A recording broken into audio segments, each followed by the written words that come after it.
being in the South, and particularly like Louisiana, it's like a foreign country, and especially concerning cannabis.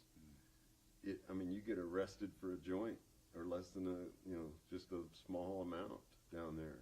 And here it is here in Ukiah, you can stand right in front of the courthouse or anywhere.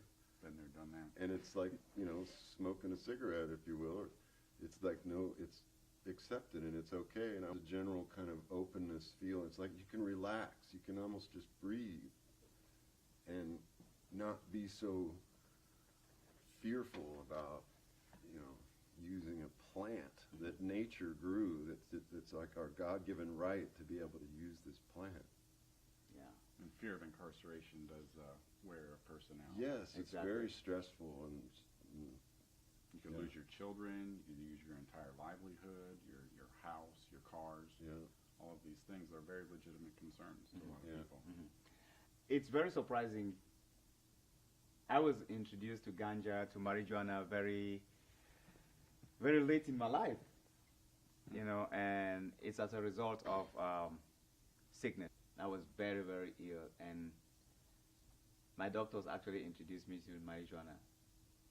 And I was very scared the very first day I learned that I was actually taking it, because I took it for months without knowing.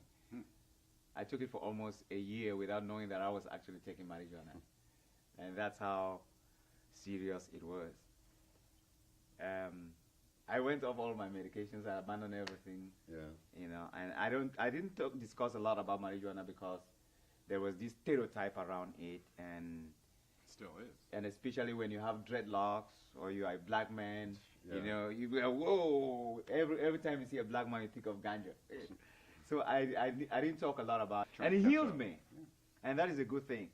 And that's why I'm very excited about what we are trying to do here, because we want to bring light into this.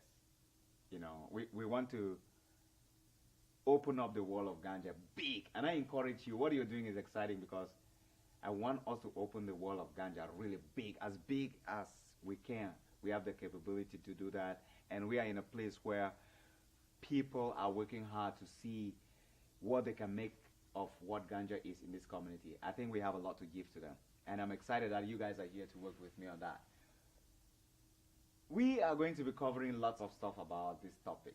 What you guys think we can bring to the public that really makes sense, and at the same time build a community around this tool, this product that God has given to us, in a way that we will respect it, use it to heal ourselves, and use it also to create financial opportunities for not only ourselves but for this community, because it's a product of this community. We should be able to let this community enjoy it in general. Is to use this, as you mentioned, as a tool rather than a weapon. Yeah. And stop using it as a crutch, so to speak, because it really has a lot of gifts, if you will, for us. Like you mentioned, the textiles or food. It's a food too. That's where cannabis, I think, has gained the most popularity and use for us humans, is as food and clothing. Hemp. I mean, hemp for victory. This was what it was all about. Like, everybody knew it as hemp or cannabis. And then the whole prohibition onslinger, and they created this word marijuana, borrowed from the Mexicans, to demonize the hemp, because it was a direct competition for timber and cotton and oil. Like, these three main industries could be completely replaced with hemp. You think of everything that timber makes, everything that cotton makes, and everything that we make with oil can be replaced with this annually renewable crop. And ganja, I've attended a couple of meetings with you, and especially when this topic is going on, especially the last meeting where the board of supervisors organized to really hear from the farmers and the consumers and the community about what they think about this topic and what laws that could be put in place to, to make ganja more available and more controlled. In many respects, I'm really hopeful. Although I must admit that I rather expected that this conversation should have been had 15 years ago when Yeah. I first came to this community. Mhm. I rather did expect it to be that way, and I'm kind of disappointed that it's taken so long, but I am glad that it's finally here. I see the Board of Supervisors making what appears to be a sincere effort to do what we've effectively been pushing them to do, which is to regulate in some manner and bring into a structure that we can all accept. You know, I understand with the prohibition, there have been some rather negative effects on the environment. And the only way that we can really remedy that is through some sort of regulation. Yeah. Now we have that.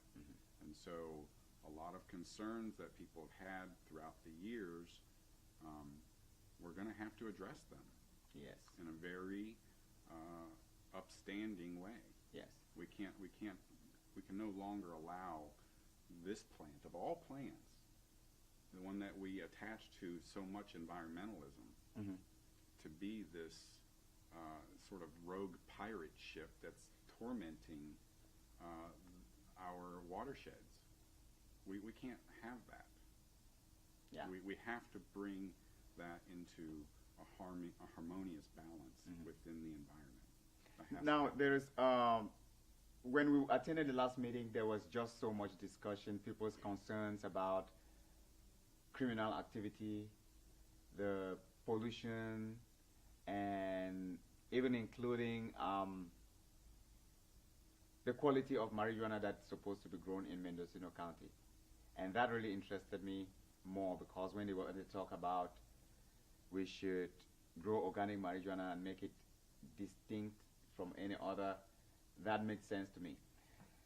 But also we find all these myriads of people with different problems, with different complaints, with different views about ganja. Some are pro, some are against, because of crime. And that is a legitimate problem. Absolutely. Marijuana is going to bring lots of money, lots of opportunity. It's going to heal lots of people, but also it's going to bring headache, crime. Can you tell me a little bit about that? Cool. Well, anytime so much money is involved, and it brings on the greed and this corruption influence that's like, oh, we just got to get more and more and more and bigger and bigger. And it's kind of like this unfortunate thing that we've gotten into with this money thing. And that's some complaint I've had about it. It's like marijuana's not what it used to be. Like 20 years ago when I first started, it was like you could smoke a whole joint and not be just out of your mind. And nowadays with such strong, it's become increased with more THC, and it's more about the money. I just see it's kind of frustrating because it has become about the money. Like people are coming here from all over the world to make money so they can live for the rest of the year. You know, I've seen what a lot of people have complained about. You know, I've seen a lot of growers that have pushed the bounds of decency, honestly, in many cases, where they're just so blatant about their grow. They may put it in such proximity to a neighbor's property line that it dangles over the property, over their fences, and, it may not be your cup of tea for whatever reason. I can actually feel a little empathy for those people that have those issues, whether it's biting dogs or obnoxiously loud music on all hours of the night. Like some of the people that were also in attendance to the Board of Supervisors meeting. There's a lot of people that showed up and wanted to voice their concerns, legitimate and whatnot, and found that 3 minutes is really not a viable solution to venting their concerns. So this gives them as much of an opportunity as you could ask for. Exactly, and that's why we decided to organize this. One of the reasons is when we went to that meeting, we realized that there were so many people who wanted to speak concerning ganja. And it was very frustrating to watch most of those concerned community members come up there and had just 3 minutes to say something so important. A lot of pressure. And I kind of felt sorry because I also realized that the board of supervisors really wanted to listen to most of those people. First, there was no time, enough time to do that, and that's why they kept apologizing. And that's why you see a forum like this will address those issues, because we can now invite you to come in here and have a discussion with us and tell us exactly what is burning you, what is happening in the neighborhood. Because Absolutely. if we hear all those things now, we can really have a discussion where we can actually piece solutions to those issues. And I think that's why we are here. And that's why this is supposed to be very exciting, because Yes. we have many more states and many more counties that will be adopting new policies about marijuana. And I think what we are doing here is very important, because we will learn from the mistakes and the problems that we're facing here, and be able to put up laws and regulations and information that will be able to help other people in other communities to really regulate marijuana in a way that everybody in this country, both the business people, the patients, and people who enjoy it just for pleasure, everybody should be able to enjoy this amazing herb that God has given to us, and there has been a fight about it. Today, we don't want to talk a lot about the politics of it, but we just wanted to discuss the various scenarios that are related to marijuana that we will be covering from now, who knows, till wherever. All we want to do is set the ball rolling and begin to gather all this information here and there and put it together. I think are going to also be a part of this conversation. Yes. And, you know, whether it's a grower or even a trimmer or someone who is in a dispensary working behind the counter, or somebody who's in the administrative part of the industry. All of these perspectives, I think I could facilitate a conversation with those people. People who live in this community who have information about cannabis, whether it's the growing of cannabis, the production of medicine, tinctures, use it for meditation, for prayers, any information that people have about this topic. It doesn't matter whether it's positive or negative. I think we stand in a better position now to invite people to come here and participate on our show, because we need to collect this information to build a good culture about cannabis in this county and spread it in the States and around America, so that these stereotypes that have tainted this beautiful product should be taken off once and for all. What do you think? Yeah. Yeah.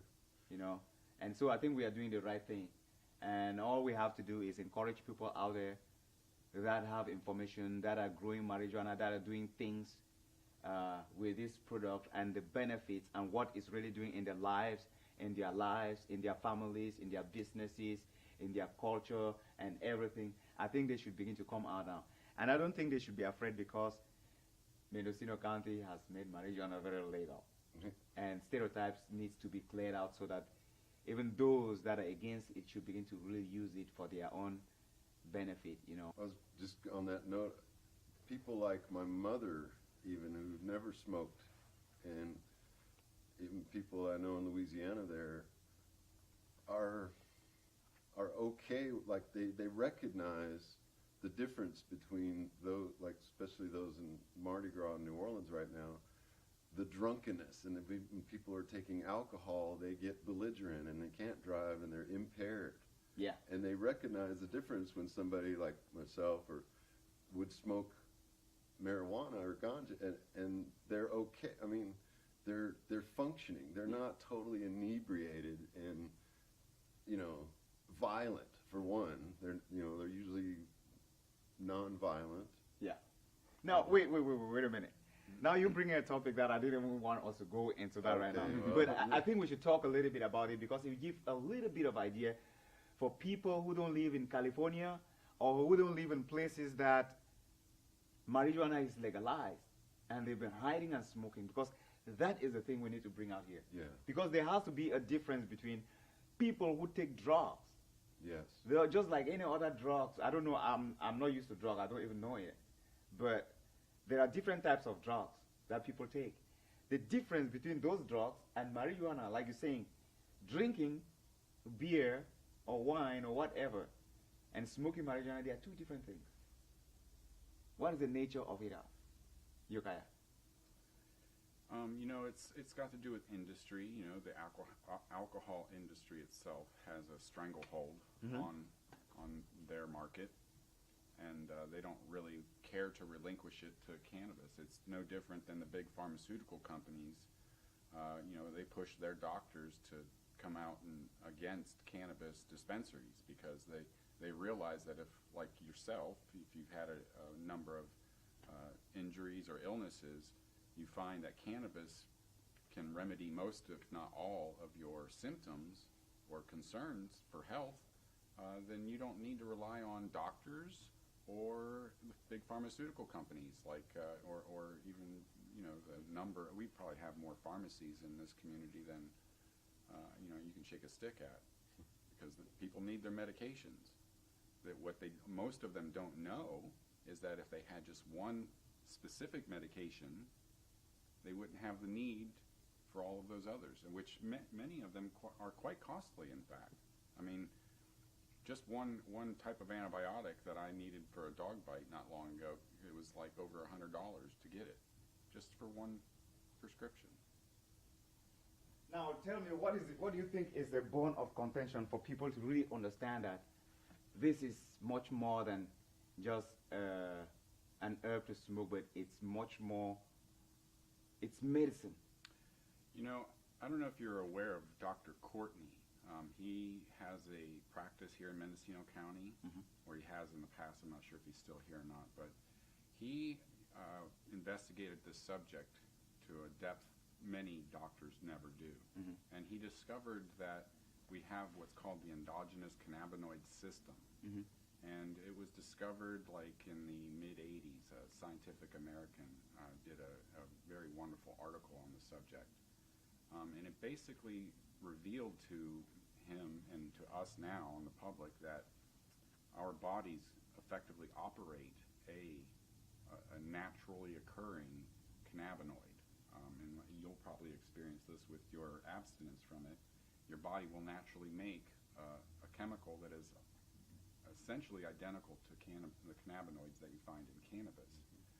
And so some of them are internally created, and then you have to somewhat replenish them. And that's what keeps the body in good health and disease-free, is the regular ingestion, not to some, you know, maximum amount necessarily, but in moderation. On the regular, you can eliminate the need for a lot of other medications through this one medicine. And that's something that a lot of people just don't have any clue about, that we have a metabolic pathway in our body that literally requires of us to regularly consume some cannabis in some form. That doesn't mean that everybody has to smoke it. Yeah. Vaporization is really quite enjoyable to a lot of people. Now, it doesn't work for everybody. It's not their cup of tea, but teas or tinctures or edibles. Or even hemp seeds. The hemp seeds alone. Got the omega-3 and 9 and 3, 6, 9, 12. It's got all of the omegas in there. Perfect proportions. Exactly. And the fiber, the protein content, the vitamins and minerals that are in it as well. I mean, there are certain ingredients in the hemp seed that help the development of young children, and it helps their brains to develop fully. Yeah, I was going to say the endocannabinoids regulates every major function of our bodies, like sleep, appetite, memories. But strangely enough, they don't affect breathing and heart rate, because that's how come we can have so much. Yeah. And at no point will we ever really die. You'll be like induced into a coma. You might look like you've got rigor mortis setting in, but it won't kill you. Yeah, physically impossible to overdose on any form, really. I mean, you just I mean, you could have a bale of hay or a bale of cannabis fall on you, and you're going to be. That's going to be the only way cannabis can kill you. Yeah. Or from the crime that comes with the greed. Yeah.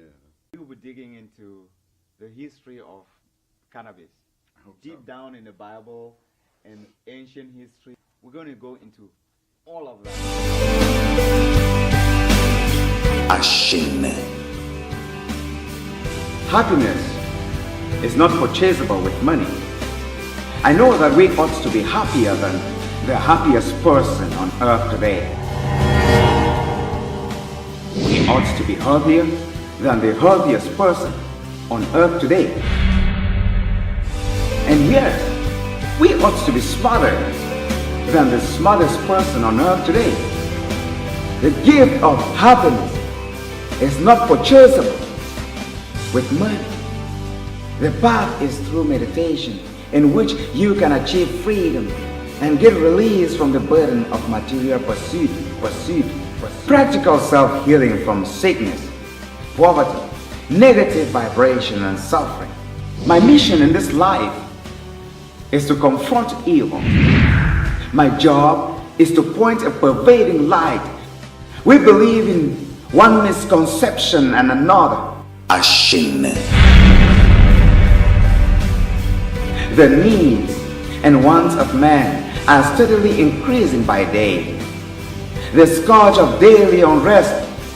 The more he has, the more he wants. We are not born into this world to accumulate material wealth. What a waste of precious time and effort. There are better ways to do this, brethren. Practical self-healing from sickness, poverty, negative vibration, and suffering is the purpose of this call. Learn how to unlock negative childhood beliefs and curses holding you back from finding joy while living your dreams and visions.